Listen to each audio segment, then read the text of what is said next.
Kattappana municipality ഭരിക്കുന്ന UDF ഭരണസമിതിക്കെതിരെ ജനരോഷം ഇരമ്പുകയാണ്. നഗരത്തിന്റെ ഹൃദയഭാഗമായ bus സ്റ്റാൻഡിലെ ദുരവസ്ഥയാണ് ഇപ്പോൾ പ്രധാന ചർച്ചാ വിഷയം. മഴ പെയ്താൽ ചോർന്നൊലിക്കുന്ന ബസ് സ്റ്റാൻഡിൽ വ്യാപാരികൾക്ക് കുടചൂടി ഇരിക്കേണ്ടി വരുന്ന ഗതികേടാണുള്ളത്. ഹൈറേഞ്ചിന്റെ വാണിജ്യ കേന്ദ്രമായ കട്ടപ്പനയിൽ നഗരപിതാവും ഭരണസമിതിയും വികസനത്തെക്കുറിച്ച് വാചാലരാകുമ്പോഴും യാഥാർത്ഥ്യം ഇതിന് വിരുദ്ധമാണ്. ബസ് സ്റ്റാൻഡ് നവീകരണത്തിന്റെ പേരിൽ ലക്ഷക്കണക്കിന് രൂപ ചെലവഴിച്ചുവെന്ന് അവകാശപ്പെടുമ്പോഴും അതിന്റെ ഗുണഫലം ജനങ്ങൾക്കോ വ്യാപാരികൾക്കോ ലഭിക്കുന്നില്ല.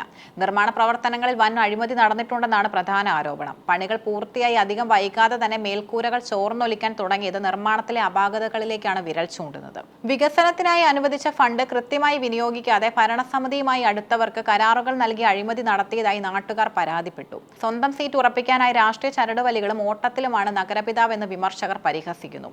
സാധാരണക്കാരായ വ്യാപാരികളുടെ യാത്രക്കാരുടെ ബുദ്ധിമുട്ടുകൾ പരിഹരിക്കുന്നതിനേക്കാൾ മുൻഗണന വരാനിരിക്കുന്ന തിരഞ്ഞെടുപ്പുകൾക്കും സ്ഥാനമാനങ്ങൾക്കുമാണ് നൽകുന്നത്. കടകളിൽ വെള്ളം കയറി നാശനഷ്ടങ്ങൾ സംഭവിക്കുമ്പോഴും നഗരസഭ അധികൃതർ മൗനം പാലിക്കുന്നത് പ്രതിഷേധാർഹമാണ്. കട്ടപ്പനയുടെ വികസനത്തിനായി ലഭിക്കുന്ന തുകകൾ പാഴാക്കാതെ അഴിമതിരഹിതരും സുതാര്യവുമായ രീതിയിൽ നവീകരണ പ്രവർത്തനങ്ങൾ നടത്തണമെന്നാണ് പൊതുജനങ്ങളുടെ ആവശ്യം. കുട ചൂടിയിരിക്കുന്ന വ്യാപാരികളുടെ ചിത്രം കട്ടപ്പനയുടെ വികസന മോഡലിനേറ്റ കരിനിഴലാണ്.